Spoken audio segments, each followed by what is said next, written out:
All right. Good evening, everybody. So welcome to our fourth and concluding session for this particular um, mini course. We did not get quite as far as I had imagined we might, which I guess shouldn't be shocking, but maybe I'll just think about this question as we go through the uh, class tonight. But if you would be interested in doing another session or two on Hasidic um, expressions of Jewish mysticism, we'll do a little just brief poll of the people here at the end, and if there's interest, then we can look for a time to schedule that. Because I had hoped we'd get to talk a little bit about Hasidism, but I don't think we're going to get there. So, all right.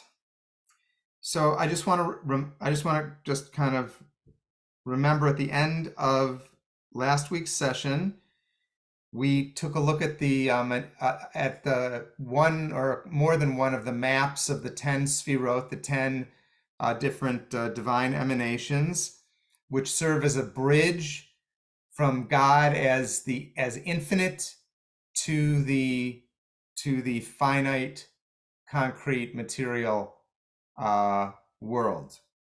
That's one way of understanding how they function, and they are there continue to be arguments within the mystical among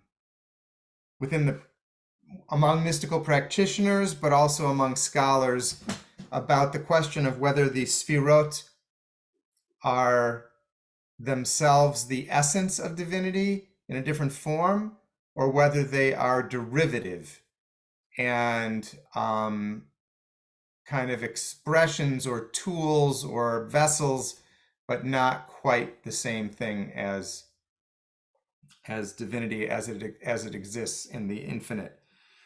Anyway, we looked at those. We looked at a couple of those charts. We talked about it. We made some nice connections to other traditions, to Buddhism and to Hinduism, and in terms of the chakra traditions. And I wanted to also underscore that the 10 Sfirot are really divided traditionally into the 3 higher and the 7 lower, and the 3 higher ones are believed to be really beyond human understanding completely, but the 7 lower ones have been believed to be accessible to the human imagination.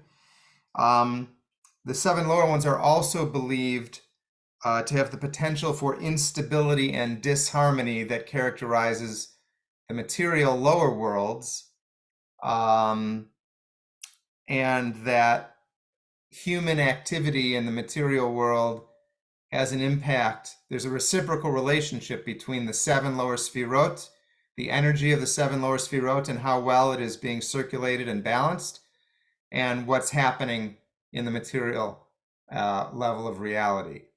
And so humans can be impacted, the world can be impacted by disharmony at the level of Sfirot, and humans can take action that contributes to either harmonizing or making that disharmony worse at that level. So that's another piece that I thought was worth repeating tonight. And the last piece, just to remind us all, is this basic interpretive approach that the Zohar, we looked a little bit at some Zohar text, and we talked about how one of the main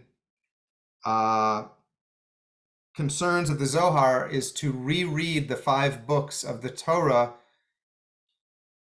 through a Kabbalistic lens, where the interpreters are looking for hints in language that the mundane language, the seemingly mundane language, is actually secretly referring to different kinds of dynamics within the spherotic tree.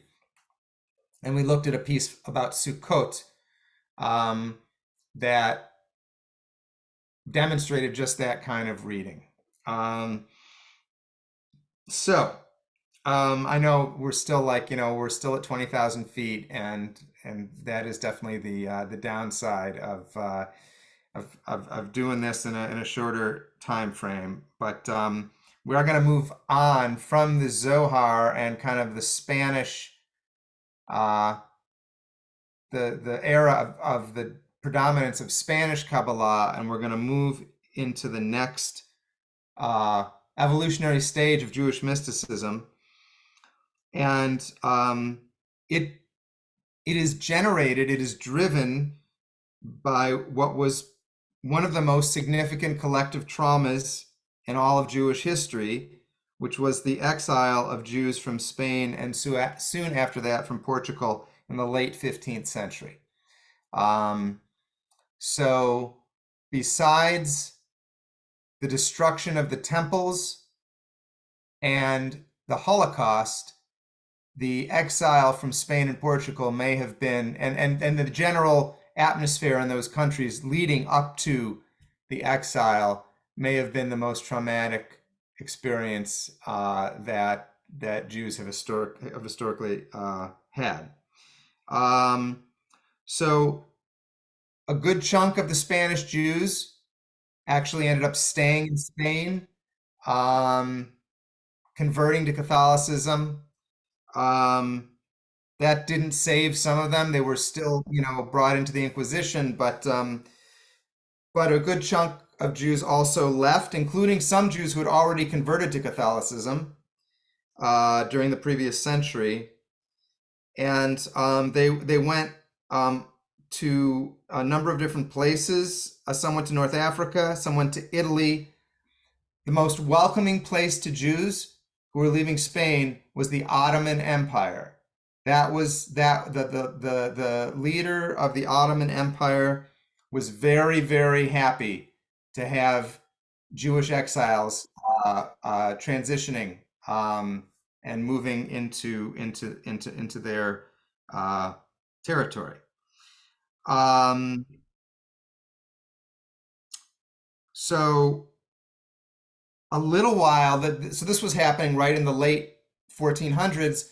A little while later, about 20 years later, the Ottoman Empire won a military victory against another power in the area, and the Ottoman Empire then gained control of much of the Middle East, including Palestine. That had not been the case at the time of the expulsion, but by 1517, the Ottoman Empire included Palestine. And because the Ottomans were so friendly to the Jews, it became all of a sudden much easier for Jews to go to the Holy Land if they wanted to. They had support of the emperor, and so this led to an influx of Jews into the land of Israel, probably the largest since the destruction of the Second Temple. And most of those Jews ended up in the little northern town of Tzfat or Safed. They might have stopped in Jerusalem for a while, but the economic situation in Jerusalem was not very good at the time. In Tzfat, it was much better. And even more than that, in terms of the people that had a kind of mystical bent to them, Tzfat had a reputation. First of all, it was one of the four holy cities of the land of Israel, but it also had gained a reputation as being the burial place of many of the holy mystics in Jewish tradition, most prominently Rabbi Shimon Bar Yochai, who had been claimed to be the author of the Zohar. And all of these Jews, many of them who were leaving Spain, were familiar with the Zohar, and it had already attained the level of being, one of the holiest books, one of the holiest writings in Jewish tradition. So Shimon Bar Yochai, and everyone pretty much believed at that point that he was the author of the Zohar, because that's how Moses de Leon had sold it. And so Tzfat was attractive on a couple of different levels to a lot of these Spanish exiles. And basically, by 1530, so in 1517, that's when Palestine moved into the orbit of the Ottoman Empire. By 1530, there is now a thriving community of Jewish mystics in Tzfat, mostly people whose families or who themselves had been kicked out of Spain and or Portugal, 20, 25 years previously or longer. And Jewish mystics from all over the Jewish world were trying to come to Tzfat because people were excited about this. They were hearing about this spiritual renaissance going on in this town in northern, in the Galilee, and anyone who had studied Kabbalah and had the ability was trying to get to Tzfat. So Tzfat became a global center of Jewish spiritual life by the mid 16th century. Scholars, poets, anyone with a mystical bent from around the Jewish world were drawn to going there.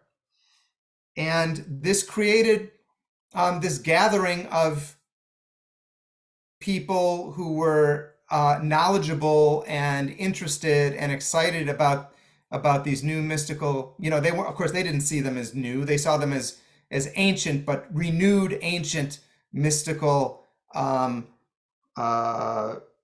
engagements. This really made Tzfat, the community in Tzfat, one of the most spiritually creative in the entire history of Jewish tradition. And really for the rest of the 16th century, the community in Tzfat was, had this energy about it. And so many of the spiritual luminaries that we know in Jewish life are associated with this community. We'll talk a little bit more about a couple of these people, but Moses Cordovero is, one of the greatest Kabbalists in Jewish history. He was really the leader of the mystical community there for many decades.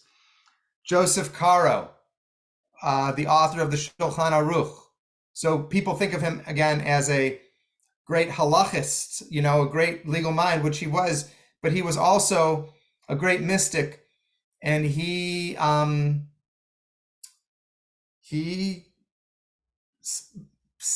experience was that he had a kind of a mystical being that would come to visit with him and speak with him, called a Magid. And he was not the only person in this community that had such an experience.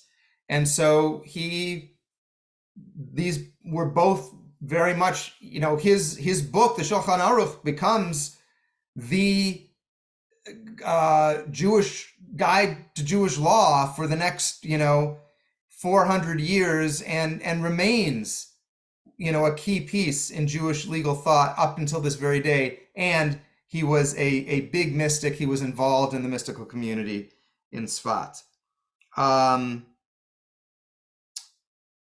So Shlomo Alkabetz, a poet and mystical writer, and the author of Lecha Dodi, and he was in Tzfat, and actually he was the brother-in-law of Moses Cordovero.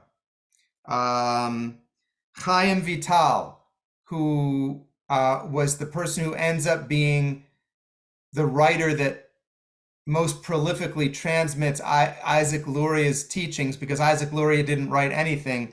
Chaim Vital is there and a very important part of the community. Before Isaac Luria is kind of a latecomer to Tzfat, right? This is all starting around 1530. And Luria does not arrive in Tzfat until 1570, 40 years later. And he's only there for 2 years before he dies. Dies in 1572.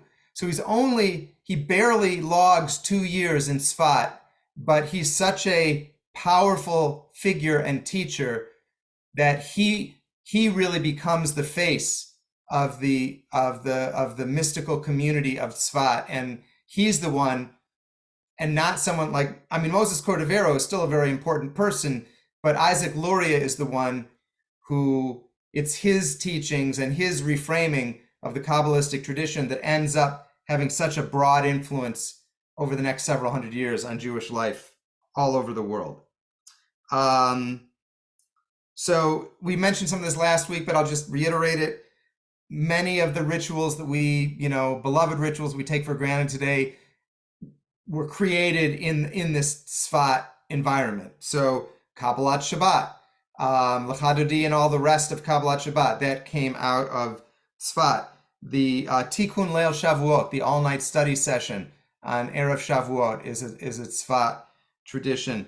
The Tu B'Shvat Seder is a Tzfat tradition. And all of these practices originally were really grounded in mystical understanding and intentionality, and that is not so much the case today. But the rituals continue to be broadly embraced. The mysticism is still embedded in lots of the texts, but a lot of people who celebrate any of these, or participate in any of these rituals, don't necessarily realize that they came out of a mystical framework.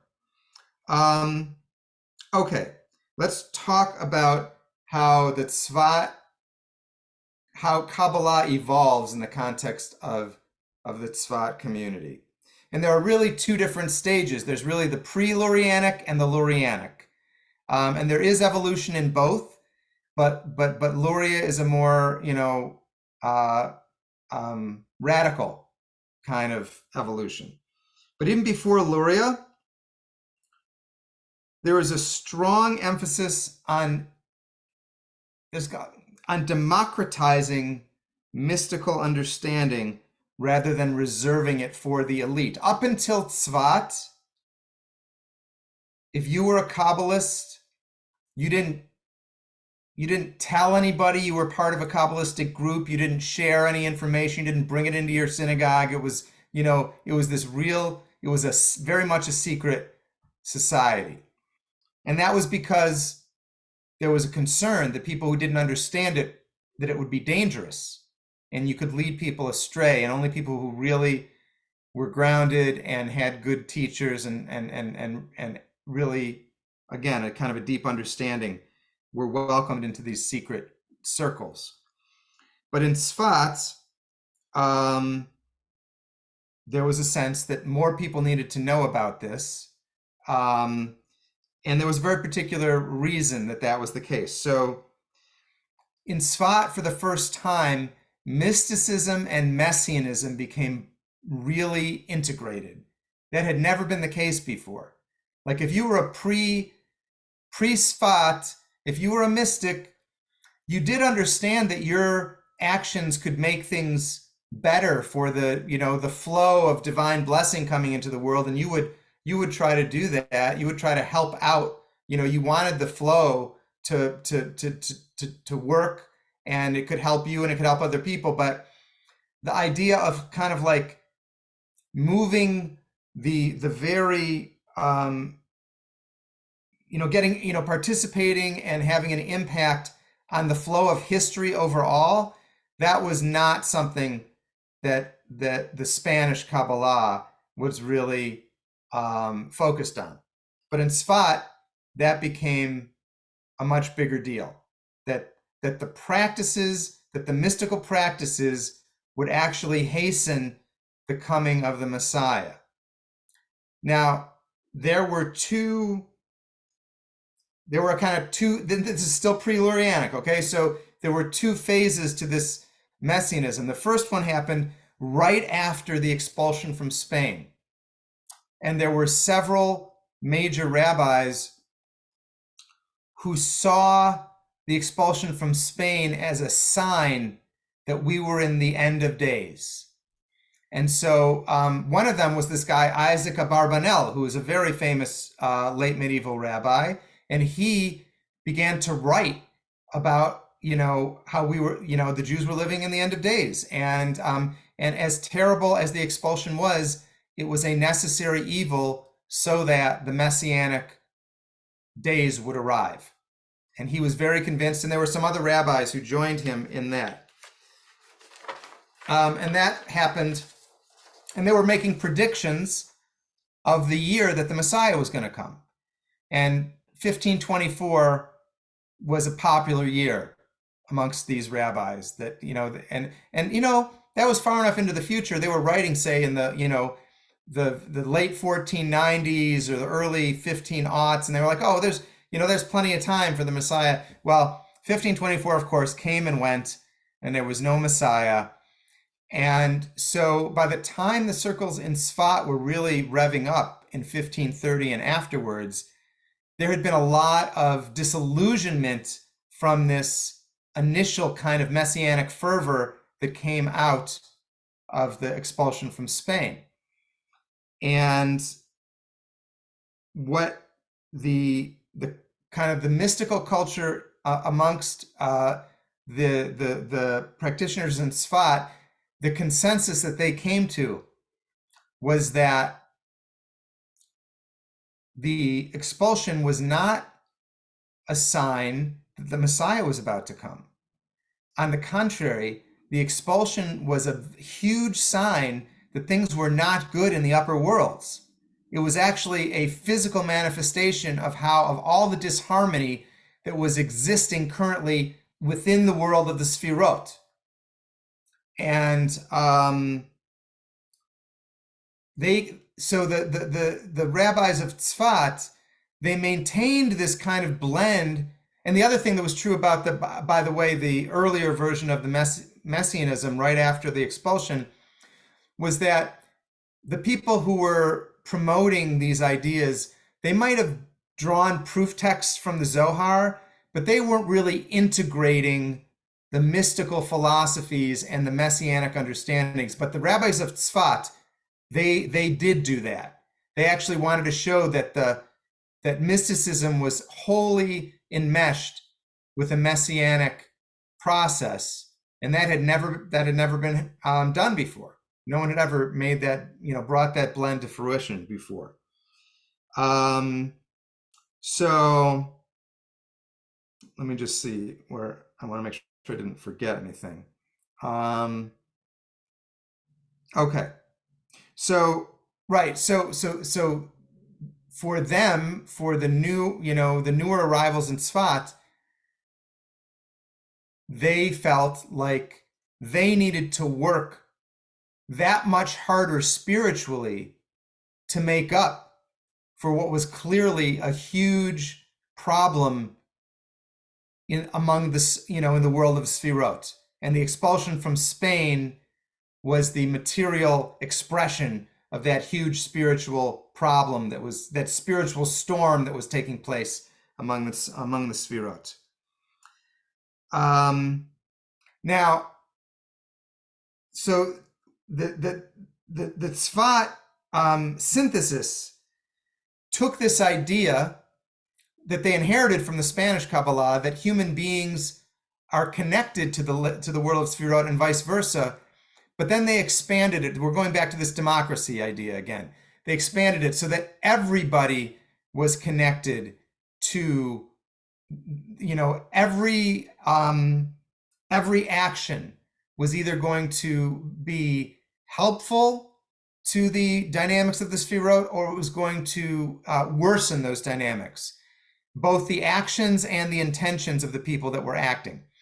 And so from the perspective of the Tzfat mystics, the more they could make the everyday Jewish person I don't know if they thought, I don't know that if they thought that non-Jewish people were having the same impact or not, but at least kind of the Jew in the street, the more they could make that person aware that their actions had cosmic implications, that, that would be all to the better, because then people would realize what was at stake. It wasn't just about, whether they were going to commit a transgression or not and whether they were going to get caught.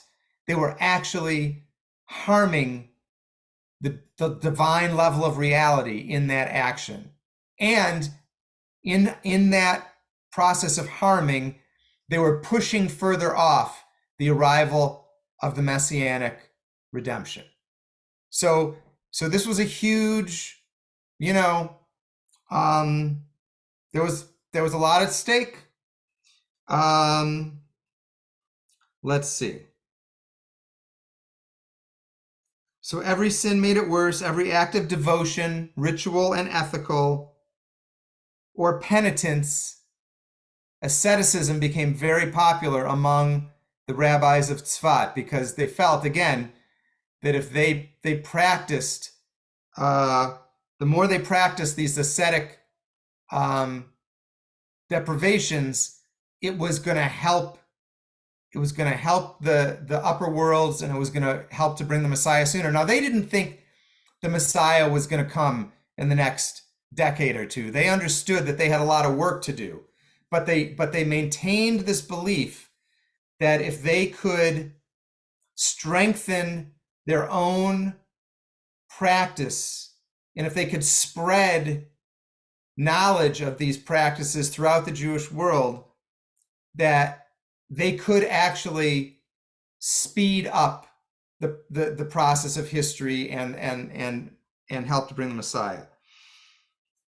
So they were trying to spread this to more people, and they also believed that there was still room for an elite spiritual community in this context, because if you were part of an elite spiritual community, you could have more of an impact than the average Jewish person. So the average Jewish person was important, but if you really understood what you were doing, and you really knew the deepest kavanot to hold while you were engaged in these activities, then you could have an even bigger impact on helping to heal the cosmic illness. And so the residents of Tzfat felt a lot of pressure. In a good way, though, because they thought they could actually do something. They felt like they had to be attending to this 24/7, because it was actually going to make a difference to everybody and to God's self. Okay. So there's this one sentence. I wrote this one sentence. The mystics of Tzfat thought of themselves as spiritual activists. They were spiritual activists who were convinced that they held in their hands the power to alter history and heal the cosmos. It's a very seductive kind of vision, right? And of course they aren't the last group of people, I think, to hold that kind of belief about their actions, but this was very much true of their group. One kind of interesting wrinkle in this is that, and I mentioned this before, that a lot of the Spanish Jews who ended up in Tzfat, they had been conversos. They had converted to Catholicism, and then they had come back to Judaism, but they felt especially responsible for the disharmony in the world of the Sfirot. And so many of the conversos took on the most extreme kinds of penitence and asceticism, because they felt like their actions had been the most grievous in terms of the impact that they had on the Sfirot, on the world of Sfirot. All right. I want to talk a little bit about Moses Cordovero, and then we'll talk about Isaac Luria and a little bit about what how his system really shifted things. So Moses Cordovero was born in 1522, so already, a generation after the exile from Spain. He definitely came from a Sephardic family. His last name, they probably had lived in Cordoba, and that's where their name came from. But he apparently lived for a time in Portugal before arriving in Tzfat. He came to Tzfat in 1542 when he was 20 years old. He, in response to a heavenly voice that he had heard, telling him to seek out his brother-in-law, Shlomo Alkabetz, who was already in Tzfat, and to study Kabbalah with his brother-in-law. And so he shows up in 1542. 8 years later, within 8 years, he has founded an academy for the study of Kabbalah in Tzfat, and he has become the leader of the Jewish mystics of Tzfat. So he was a young guy, right? He was not even 30 years old, but clearly brilliant, and he had absorbed, very quickly what his brother-in-law had to teach him, and then he started writing, and he is actually credited with synthesizing all of the previous Kabbalistic schools that came before him, not just, those that had existed in Spain. And he wrote a book called Pardes Rimonim that was a synthesis of all of the prior Kabbalah teachings, that many of which have been in tension with each other. So he really integrated. He was the first person to do that, and he was unequaled in terms of his mystical brilliance. He just, he wasn't the most charismatic person apparently, but his ability to conceptualize and articulate was unequaled among the mystical community there. Cordovero had many famous students before the arrival of Isaac Luria. Elijah de Vidas was one of his students. That student wrote a book called Reshit Chochmah, the beginning of wisdom. It's a very famous Kabbalistic work. Chaim Vital, who became the main disciple of Isaac Luria, was a student of Cordovero's before Luria arrived in Tzfat. And it's possible that Isaac Luria himself was a student for a very brief time of Cordovero before Cordovero's death.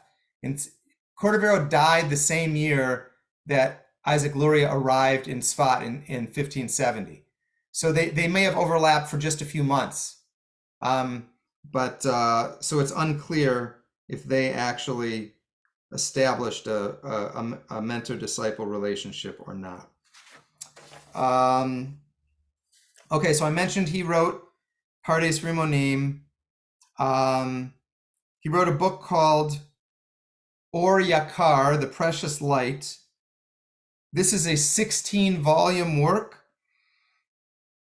and basically it's a commentary on the entire Zohar and all of its offshoots and the Sefer Yetzirah.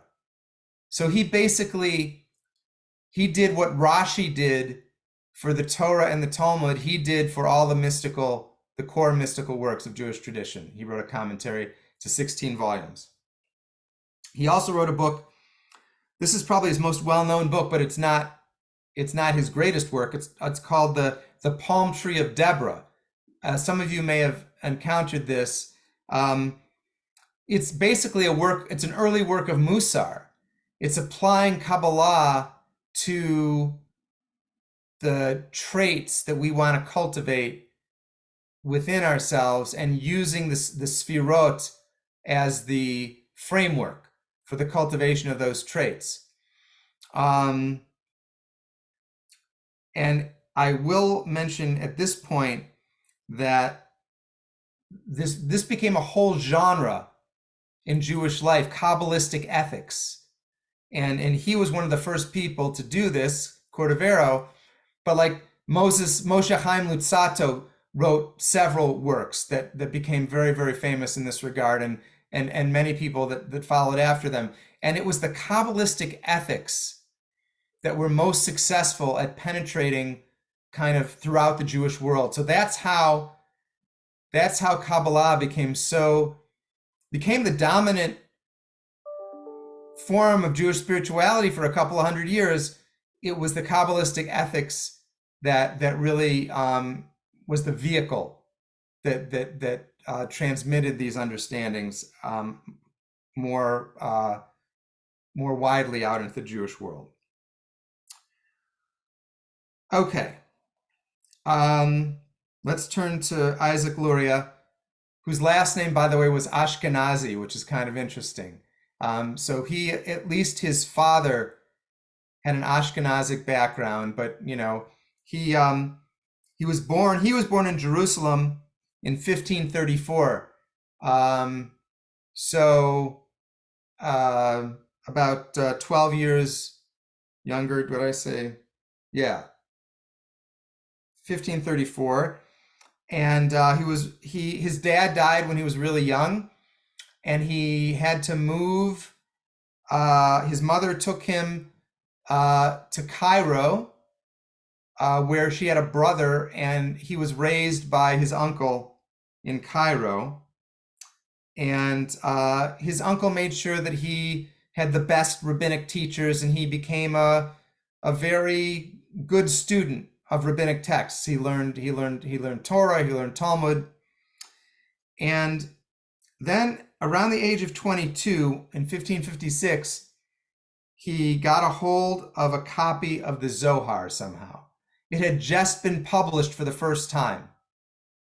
And his uncle apparently was very wealthy. So he had access, I guess, to these kinds of things that were, most people didn't have access to. So he had a printed copy of the Zohar. And he became so I guess I'm going to say, obsessed it's got a negative.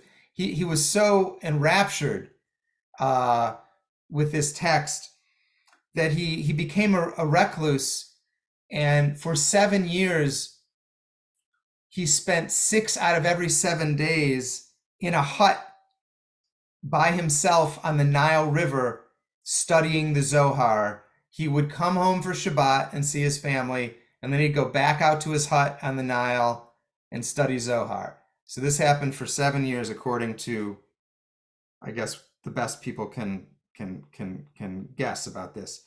So that gets us to 1563. There's not a lot. I couldn't find a lot of information what happened. There's a 6-year period between 1563 and 1569 when he sets out to go back to Jerusalem in 1569. And he makes it back to Jerusalem, but he doesn't stay there very long.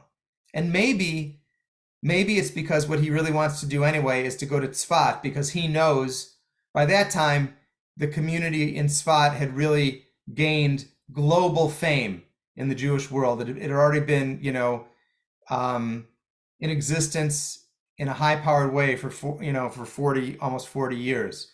So he stays in Jerusalem for a little while, and then he continues in his travels, and he goes to Tzfat, and he arrives in Tzfat in early 1570. So that's probably when he and Moses Cordovero had a little bit of a connection. Cordovero dies in June of 1570. Luria arrives about 5 months before then. Almost as soon, he apparently has already, from his 7 years and more of studying of the Zohar, he already has these ideas that have come to him. And maybe in his experience, they are ideas that have been revealed to him, by one of these beings, one of these Magidim or something. But he already has a sense of kind of new understandings that he wants to share. But when he gets to Tzfat initially, Moses Cordovero is the leader, and so he kind of keeps a low profile. But then Cordovero dies, and within a very short period of time after that, Isaac Luria is unanimously elected, or I don't think they had a vote, but people say he is the new leader of the mystical community of Sfat within months after Cordovero's death. And he's not even been there a year at that point. So he was apparently extremely charismatic.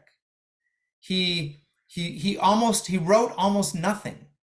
He said that he couldn't bear the idea of writing because the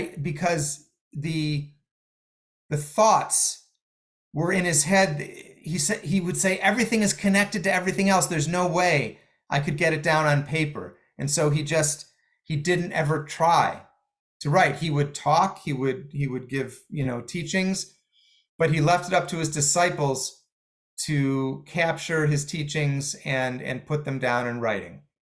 And Chaim Vital ended up being one of two major disciples who did that.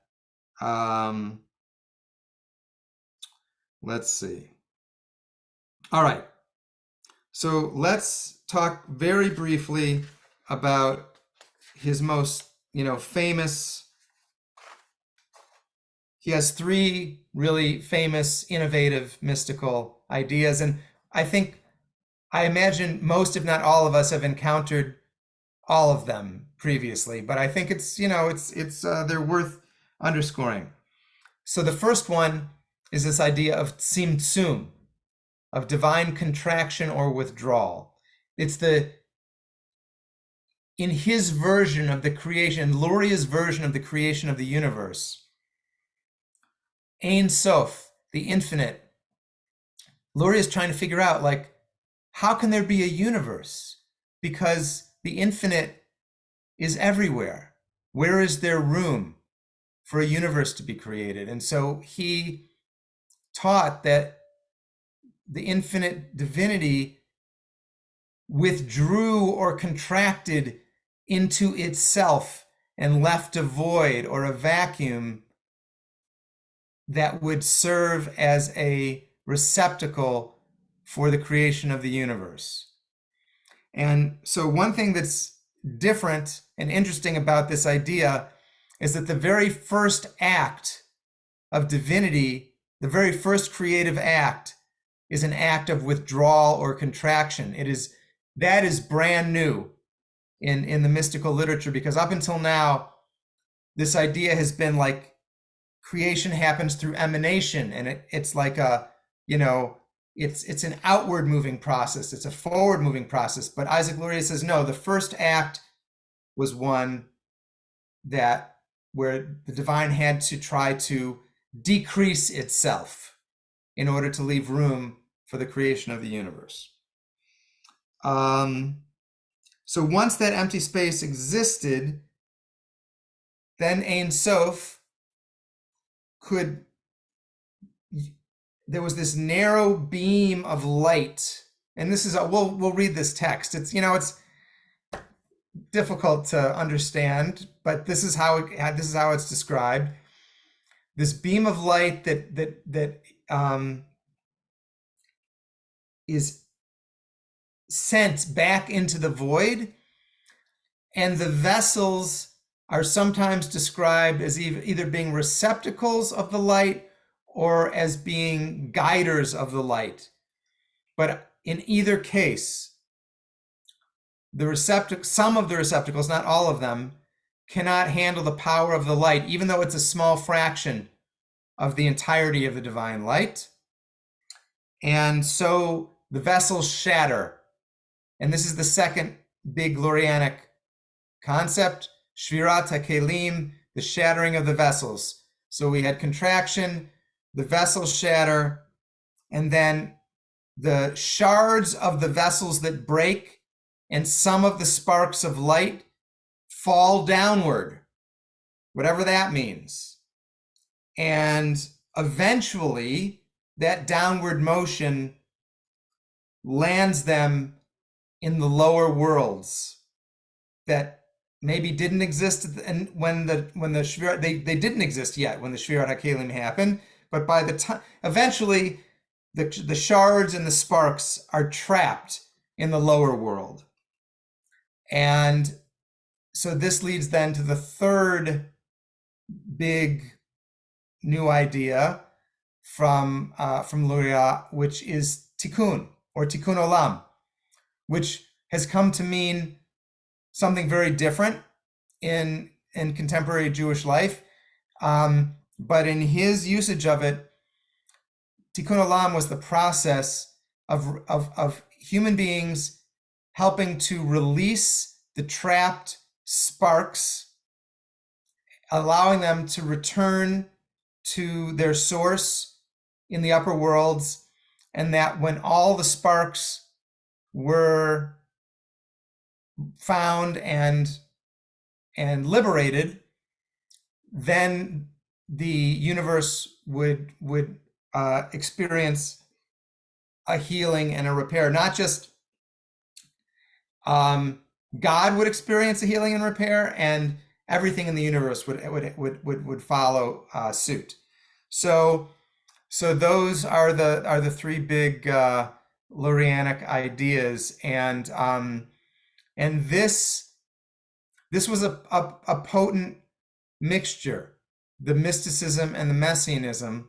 And even though in the context of Tzfat, the messianism was seen, there was a recognition that it was not an imminent thing. It didn't take too long.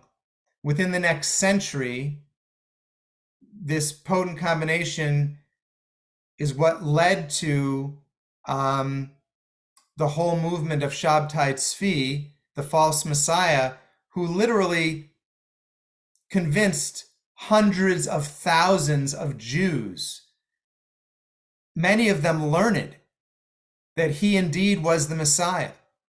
And it was in large part, he was able to do that because the entire Jewish world at that point was running on Lurianic energy and understanding. This was, Lurianic Kabbalah was what Jews believed about, the universe writ large. Anyway,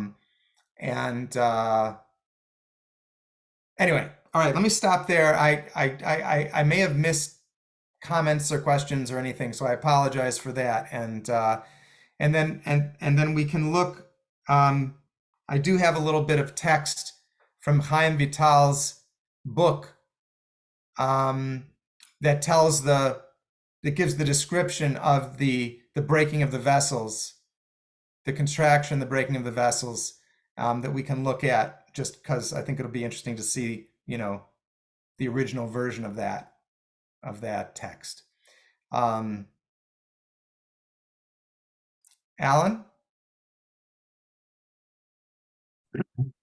So did the movement of Shabbatai Tzvi, did that discredit Kabbalah in the Jewish community for the period between then and now? Well, it scared a lot of the rabbis. And once that kind of the whole thing played out, and Shabtai Tzvi,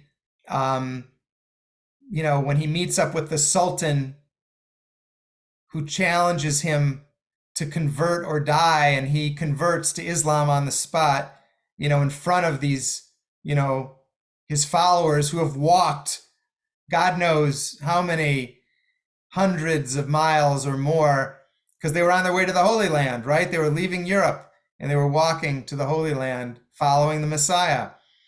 He converts to Islam, and people, this is like a classic, people sold their belongings. They sold they sold everything that they couldn't carry on their backs, because they truly believed that the redemption was near at hand.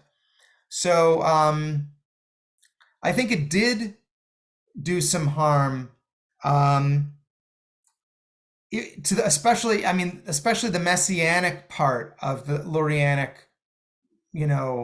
practices. And there was another group that came along not too long after Shabtai Tzvi, called the Frankists, who were even more extreme in terms of their, unorthodox behavior, let's say, than Shabtai Tzvi had been. But on the other hand, Lurianic Kabbalah has a lot of responsibility for the rise of Hasidism. So it's hard to imagine that we could have had Hasidism without Lurianic Kabbalah, but there was, I think there was a fear of the messianism, and then, with the advent of the modern, universities, rationality, enlightenment, all this stuff was really swept under the rug. But that was a little bit later. I think still Kabbalah still had, but what the Hasidim did with it was, believe it or not, and it's funny when we think about contemporary Chabad, but messianism was really not a big part of the Hasidic movement when it began. It was not part of what the Baal Shem Tov talked about. It was not part of, what his disciples talked about. And I think it's really only become important to Chabad in the last 100 years, actually, where they,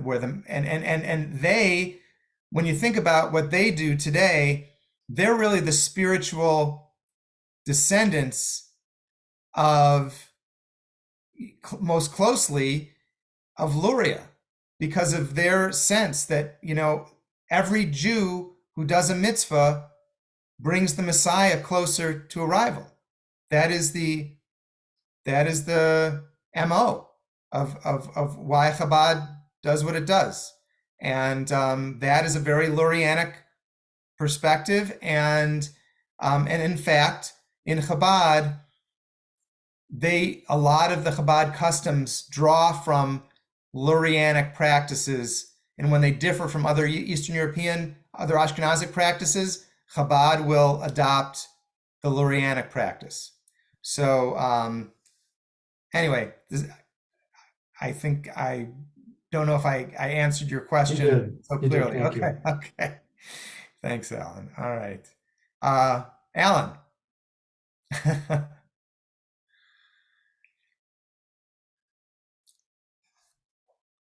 I just wanted your opinion on this. It sounds like when they say every Jew who does, a mitzvah, brings the healing more, and how it was Jews who weren't religious enough that got him kicked out of Spain, and that meant that the world was in bad shape. It sounds to me a lot hubristic. It's like we're just like a tiny fraction of the world, but we're responsible for bringing the Messiah. What's your opinion on that? I think that is what a lot of the Jewish community has believed throughout history, and what a good chunk of the community continues to believe. I would say probably a smaller percentage today believe that than have ever believed it before. But that is the essence of the covenant, right? The Jewish people, in a kind of a traditional theological framework, are God's most recent effort to bring redemption to the world. Adam and Eve messed things up, and then God waited 10 generations and tried to start over with Noah. I'm just saying, this is how the story goes. God tried again with Noah 10 generations later. He messed up. So the third try was like, well, maybe I need to find a tribe, a whole tribe, and they, teach them the way that they, the model kinds of behavior, and that is, and they will be the cause of redemption coming to the world. And that was Abraham in the traditional understanding. So now, I don't think every single Jewish person throughout history held that belief. Like someone like Maimonides, I don't think he held that belief because he saw that there was value and importance in thinking and teaching that came from outside of Judaism. So I don't think he believed that the Jewish people all alone were going to. He also may not have, for that matter, he may not have had a lot of confidence the Messiah was going to come either, for that matter, even though he put it into his 13, his list of dogmas that Jews all had to affirm. But because for him, redemption was an individual thing that each person had the opportunity, maybe not each person, only people that had a gift of a certain level of intellect could hope to commune with the divine mind. And that was the goal of redemption in his. I mean, he believed the Messiah was going to come at some point, but the real redemption was learning to commune with the divine mind. That was the ultimate goal of, in his view, of the deepest spiritual truths of Judaism. So yeah, I think it is. I mean, hubristic is. I mean, I agree with you that it is hubristic, but that's that is standing where we're standing, right? I mean, it's for people who are inside of that myth, it's just how it is.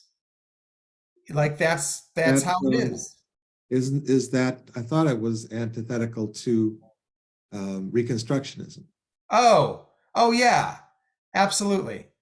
Absolutely. Yeah. No, Mordecai Kaplan, this is the stuff that he,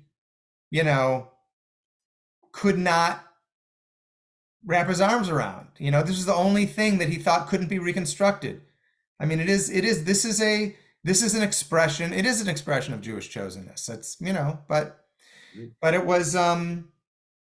it was very widely held in, and to be fair, it was widely held by other groups as well, right? This was not a Jewish, exclusively Jewish problem.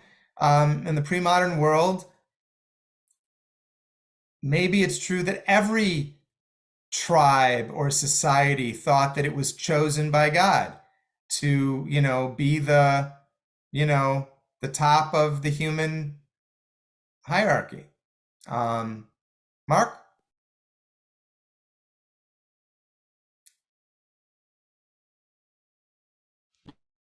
Oh, there we go. There you go. I was raised Catholic and believe everyone should know out there that Catholicism gave no credit to any other religion to have any kind of role in spiritual world history whatsoever. Yeah. They call us hubristic or that we're arrogant because we say we're the ones who are to bring it up. I mean, why not us, right? And I would say, I mean, how else do you have a religion if you don't think you are if you're not the repository of the truth and the divine light?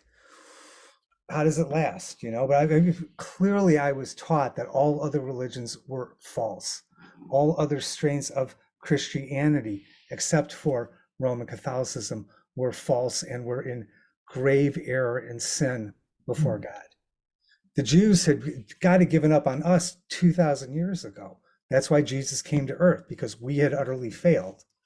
Our Bible and our whole history is proof that the Jewish way of being in the world was a failure when it came to redeeming individuals or society. And obedience to the Catholic Church was the only way that the world would ever become better and that the Messiah would come, right? That Jesus would come back to earth. It wasn't Muhammad that was going to come back to earth, or maybe Buddha. It was Jesus would come back, and and and when he came back, then all the unbelievers like us, before or after, would be killed and slaughtered, and then the world would be a better place. Mm, mm. Not to put too fine a point on it, but Yeah, it strikes me that and I see Nancy's hand too. I just want to say and follow up to what Mark said, that what Christianity did with Jesus was in some ways follow the exact same pattern that was in the Jewish story up until that point, right? Adam and Eve got replaced, Noah got replaced. Finally, we had Abraham, and then in the Christian narrative, but then the Jewish experiment didn't work either. So now God needs a new idea. Oh, it's Jesus. So, and then the same thing happened with the Muslims, right? Right? Because the Muslims came along and said, oh, the Jews and Christians, they kind of got off track a little bit and they needed a little bit of correction. So now we have Muhammad, who's going to bring us this more accurate revelation of what God really wants. So in the Abrahamic world, it's a feature of Abrahamic religions that the newer religion explains to everybody why everything that came before was problematic, but always in the hopes that the members of the older religions are actually going to come join the newer religion because now it's been, the wrongs have been righted, and then in the East, the cultures of I'm not an expert in this, but I've definitely read about how Japanese and Chinese culture always saw themselves as being superior to any other culture that they had any contact with, that they were on the highest level. They understood the most about human experience. And so I think it's a collective human tendency to think that your group is, has the most to offer. I don't know. Do you want to, Alan, does that, Yeah, I agree. Everybody's heuristic. It's basically. All right. Thank you. All right, Nancy. I wanted to go back to a question about the mystics of Sfat, but I have to respond to something that just went back and forth. I have to say, as a student of Buddhism, that is not part of that tradition. That tradition clearly says that the Buddha said, here are my thoughts. Don't believe me. Go find out for yourself. And if you don't believe it, don't practice it. So I just wanted to put that out there. That's a really important mission statement of Buddhism, which is why it so fits in with, you can mix the psychology of it so well, because it's really not a theology. It doesn't have to be a theology. So just thought I'd mention that. Okay, good. But I have a mystics question. Please. I'm trying to get a picture of what it was like in Sfat when all this was happening, when you talked about the history of it. I don't know if you can answer this, but everybody wasn't a mystic, right? And how were the people that were mystics received by the rest of Spanish Jewish culture and Spanish culture more widely? Because I was there, and I was in Spain when all of that was going on. And we visited Spain, and I asked the same kind of question and couldn't get a clarity about what the world looked like, both in Spain with the Kabbalists and then in Sfat when it was first starting. Well, I'm curious what it looked like. At least half the people in Sfat must have been making food and washing clothes and not being mystics. So having children. So that makes it sound like the mystics were only studying. Could you be like one of us who had a mystic tradition but was living life? I mean, I just try to get a picture for what the community looked like. Yeah, both in Sfat and in. It's a good question. I don't really know. But the image that I have, so I know that economically, Tzfat was doing pretty well. It was a center of textile production, and so there was a whole textile industry there. And I have to imagine that some of the mystics, people had to earn a living, So I don't think people were, studying all day, every day. I don't know. Again, I don't know this for sure, but I also know that there were lots of different chavurot, and I imagine they were probably all male, but I don't know that for sure, but I think they probably were, and the goal in these chavurot was for the members to encourage one another to live as piously as they possibly could. So, and if a member of the group, committed a sin, they would share it with the group, and the group would, I think they would, collectively try to help each other come up with, well, what do you have to do to balance that out? You have to do something additional. Doing the mitzvot is not enough. You're gonna have to fast. Fasting was a big deal in Tzfat, and again, it was because there was this sense, they had a sense of themselves that even in the Jewish world, so if the Jews believed this about the Jews, the residents of Tzfat believed this about them. They saw themselves at the pinnacle of the Jewish world spiritually. If you were a mystic of Tzfat, you were in a very elevated place, and that, with great power comes great responsibility, right? You had to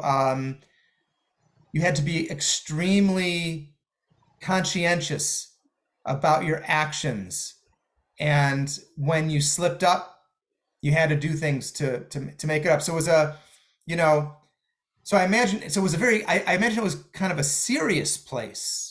People were really, but they also took their, when it was Shabbat, they took that seriously too. So I imagine it as kind of an exciting, bustling, and I think they had a sense of themselves as they understood that what they were doing was having an impact on the entire Jewish world. And so were they welcomed by the others, like when they first came there? Were they welcomed and embraced and admired, or did they resist it? I'm just can't even picture what this must have looked like. I think before the expulsion from Spain, Tzfat was really a backwater. It did not have a very large population, and I haven't read anything that said that people were upset. I would think they would have been excited that all these prominent spiritual teachers were deciding to relocate to their town, and so they must have been admired. The philosophies must have been admired, instead of, you can picture something like that happen in a community here, and people might resist it because it would sound too crazy. Like the new cult is getting right, in town, right. That's what I was picturing. I was like, were they welcomed or were they resisted? I think I have not seen anything welcomed that they weren't welcomed, right? Oh, yeah. Really interesting. Thanks. Thank you, Nancy. Lila? I have a really specific question. I lost you at some point. Did you say that his last name was Ashkenazi? I did. And what did you mean by that? Luria? Luria's, yeah. So, you never hear people call him Isaac Luria Ashkenazi, but right, okay. That was his full name. And apparently his father was of Ashkenazic descent, but his mother was Sephardic. Okay. And that's how he ended up being born in Jerusalem. Okay. Oh, by the way,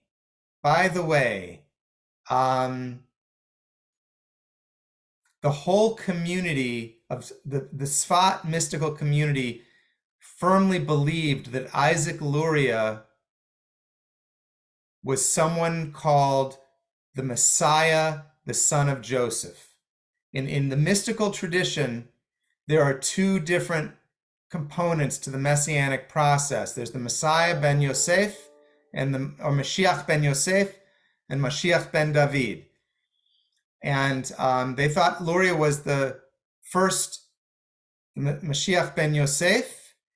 And Luria himself told his disciple Chaim Vital that Chaim Vital was the Mashiach ben David, actually, which is kind of, I know it's a little bit in tension with what I said earlier about, I don't know how that played out. I mean, there was never any, as far as I've heard, there was never any, like, he never behaved in the way that you would expect someone who thought he was the Messiah to behave. So I don't know what that meant. Let me say one other thing about Isaac Luria. He believed, and everyone around him believed, that he could see the soul root of each human being. And in the Lurianic system, you know how the Jewish soul has all these different components, right? There's nefesh, ruach, and neshama, but then the Lurianic piece adds on two other levels, chaya and yichida. So the Jewish soul has 5 parts to it, according to Lurianic Kabbalah. And there's also, and this connects with reincarnation.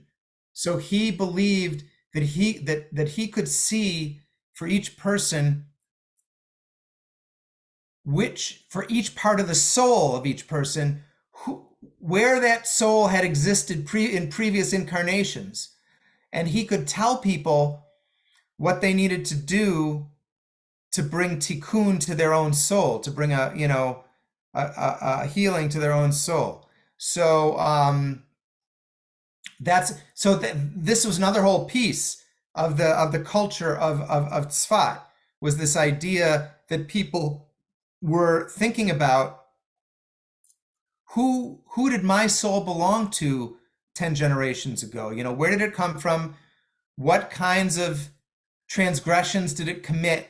And what do I have to do now to make up, part of why I'm being reincarnated in this body is to make up for the transgressions of my earlier incarnation. So that was another piece of this too, that, so he was a pretty wild guy, Isaac Luria.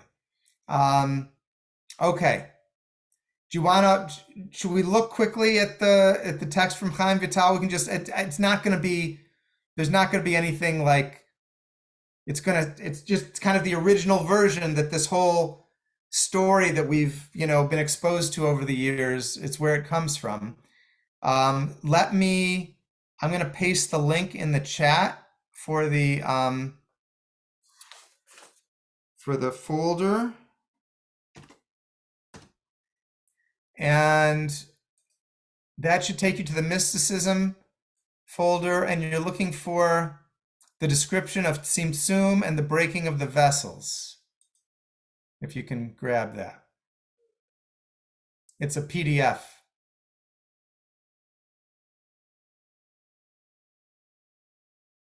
I think it's a PDF, actually. I'm not positive it is.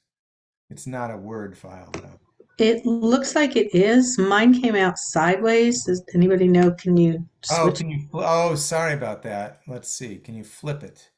There must be a way. Was it me that was Lila. supposed to? Lila's our resident expert on these things. So Google Docs does not have a native PDF reader. It asks you to download them and open them. If your browser is set to open PDFs automatically, then that's what will happen. You'll click and view it with, is that what's happening? Is that what you're seeing, Nancy? You open in your browser? Oh, I see. So you can't really rotate it, huh? Well, maybe not. I mean, I could download. Yeah, I don't think I can rotate it. I tried to rotate and it keeps flipping. I mean, it doesn't. You might have to actually do it in Acrobat. So Oh, so you have to like download it. I just opened that file and I saw 2 copies of it, and the second one at the bottom opened up in the right orientation. oh really? It says Zohar text for second session, I think. No, Session that's a 2. different thing. That's a Oh. different thing. This Well, is description of Tzimtzum. You have a copy of it that's on your computer, Steve? It's also vertical. Okay. Let me, you know what? Let me just download it. Let me download it and let me just use my own. I'll screen share it. Okay. Oh, I see. It seems like. All right, let me just. All right, how do I do this? Oh, come on, really? Why isn't it letting me do that? Where is the rotate? Okay, here we go. Rotate. Oh, I just lost rotate. Don't, come on. Is it under view? Should be under view, right? Rotate view. Okay. Steve, this is Robin. You Yeah. can, if you download the whole folder, then you can open it up with Adobe. Because I just did that. Oh, I've got it open in just the one document in Adobe Acrobat. Yeah, I couldn't download the just one, but I could download the whole file, and then you can go to view and rotate view to clockwise. okay. I mean, I could screen share what I have. Did I? If Why don't you do that, Lila? I thought I was doing that, but Well, I see it up there in, no, it's the wrong. I Um, thought it was the right one, but it's. so I need to be made. I need to make you. Sorry, I'm gonna That's make. all right, okay. I'll do that. Or you can do Okay. Oh, you'll do that. Okay. All right. Okay. Sorry, you guys. All It's right. okay. It's technology is great until it's not Yeah. great. Okay. Screen share. You see that? It's not No. what you're not seeing. It's black. Oh, there we not. go. There we go. Oh, It maybe took a minute for.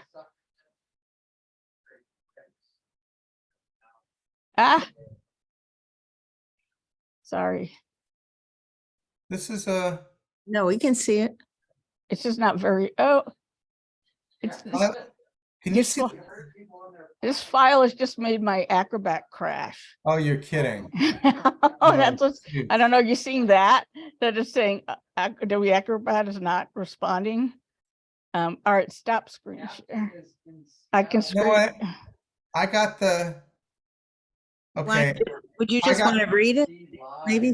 Yeah, you know what? I think I copied the wrong.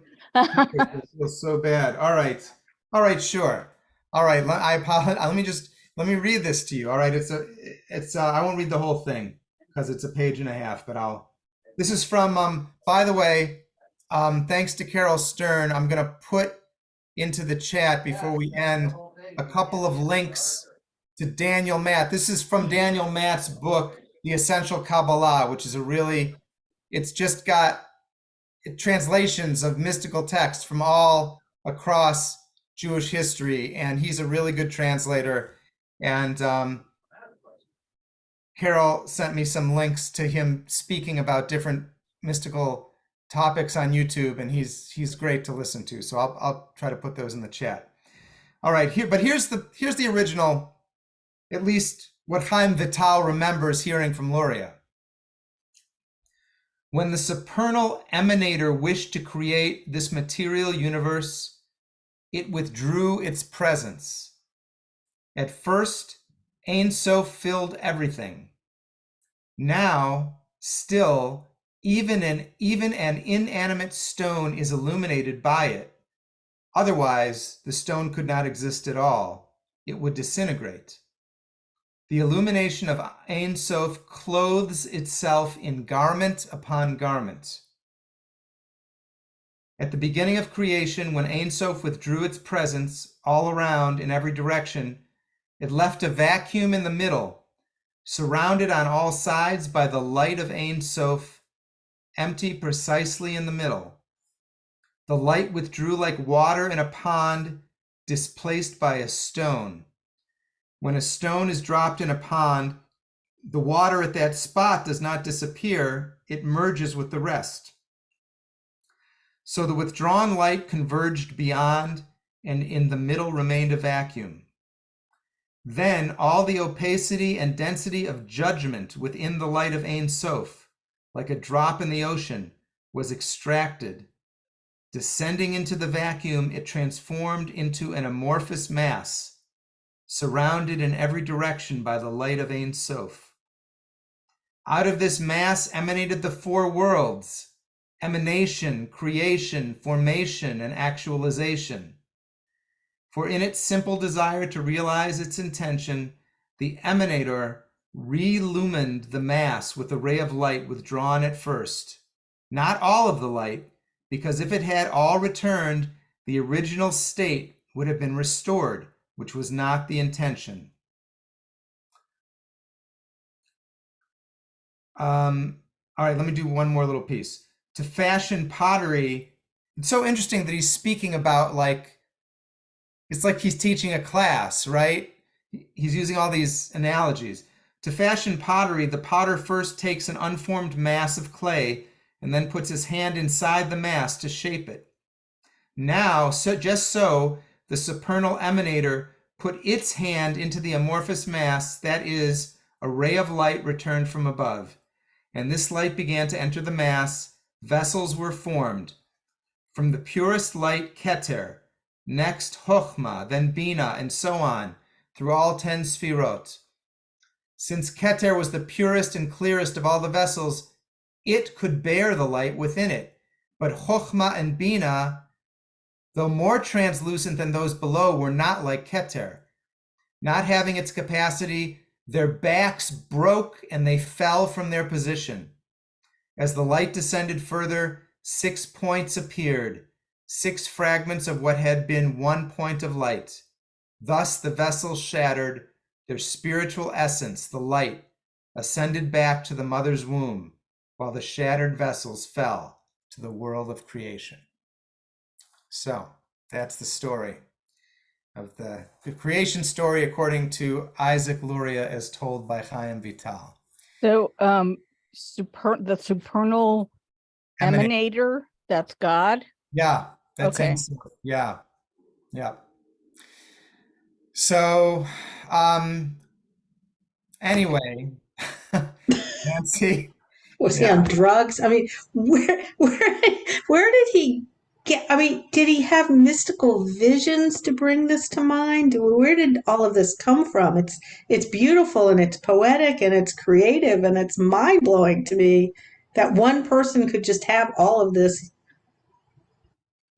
like, just come to him and be able to write about it. So I see Barb and then I see Carol. Does somebody have an answer? Yeah. Okay, so this week, and I don't know the exact name of the NPR show, but they had Maria Popova on. And in one of the poems that they read was Singularity, that when physicists proposed the Big Bang, what existed before the Big Bang? And it was a singularity. So if you can picture, this contraction into a singularity, that all of the mass of the universe is in a single point, and then it shatters the Big Bang. So it's just, to me, this is just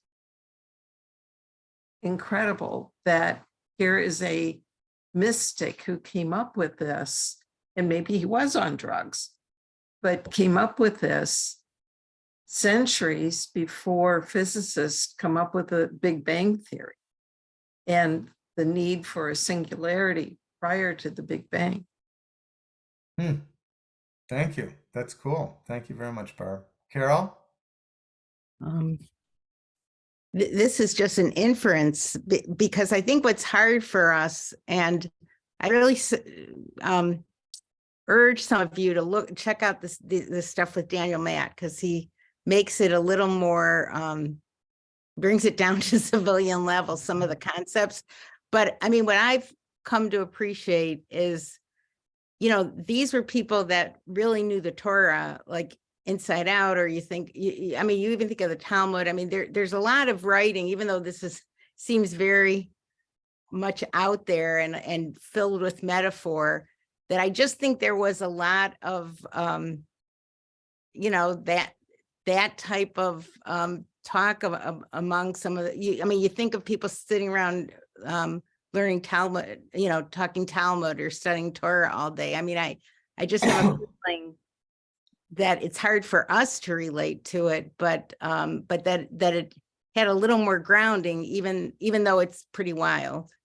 But, like I was thinking about, like, I know when when they talk about the Ari, which is Luria, all these image about he's the lion.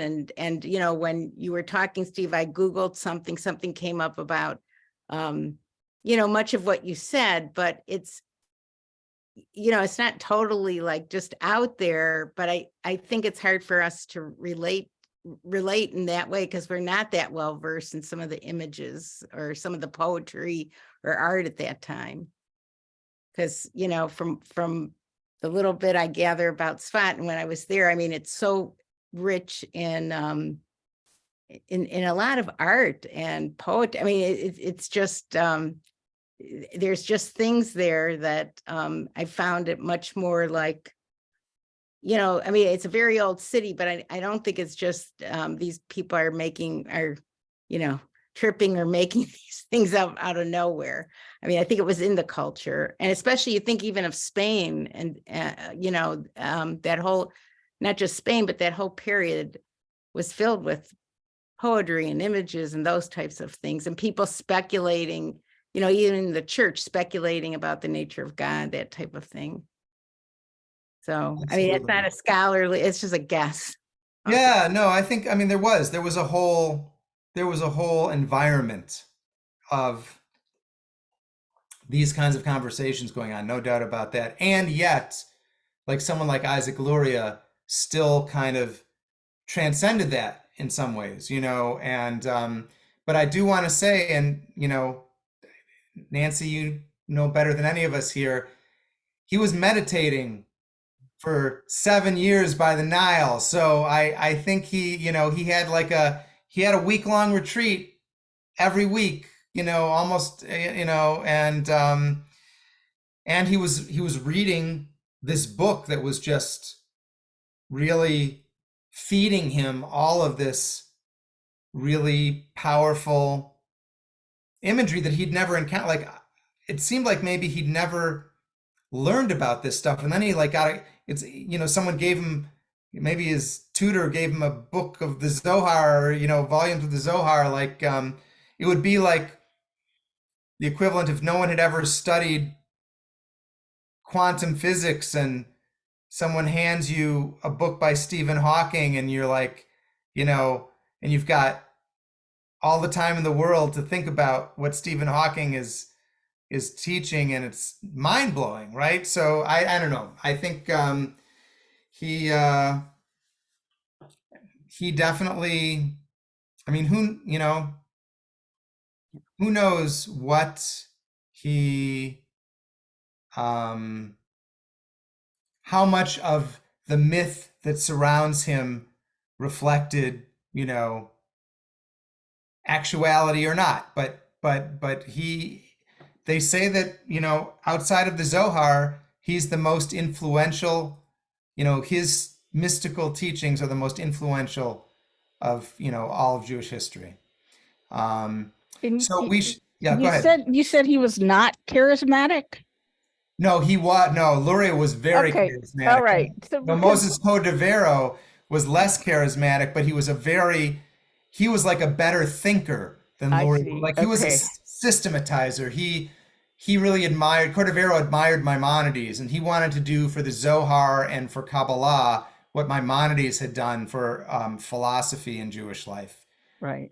And he did. He wrote this incredible, lengthy integration, which I've never tried to read. I mean, there's certainly a tradition of mystics in many religions who are totally charismatic and, you know, like some people who are, you know, bipolar in their manic phases are like so incredibly magnetic and attractive, and then they have to go away for like, you know, 3 weeks while they're cycling back. But so I mean, I could see that. I mean, there's a kind of exuberance to his language that, so it makes sense that he was charismatic. Okay, thanks. No. So, And I think when you describe it the way you did, now I can picture the mystics, Carol, you said they're studying the Torah very deeply, and then Steve, you mentioned they're meditating. I can just see the sort of dropping under the rational thought and all this creative and philosophical insight can come from that. Now I have a sort of a more colorful picture of how I can really picture that happening. So thanks, everybody. thank And you. also another plug, this book, I mean, I realize now I've only read pieces of it, but this is Daniel Matt's book, The Essential Kabbalah, that it's just good. I mean, it's not that difficult. And I think he really kind of breaks it down. And you see the poetry in places, and it's a lot to take in, but I mean, it makes it very accessible.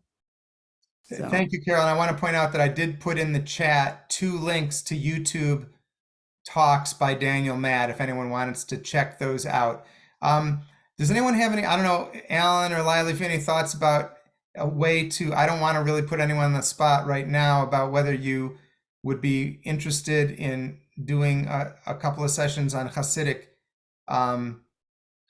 teachings later on, maybe in the summer, but if there's okay, Barb says, yeah, okay. All I right. have to say that I was interested in Nachman of Bratslav, Yeah. and I want to know. I've heard Orthodox Jews talk about the Tanya a lot. I don't have no idea what's in there. Okay. I'm interested, definitely. Okay. All right. So we'll find a slot to do a follow-up and do some look at some of the core Hasidic personalities and texts. So, all right. Well, thank you all for being a part of this. This has been a really meaningful conversation for me. And Alan, thanks for Zoom hosting and for organizing this whole class.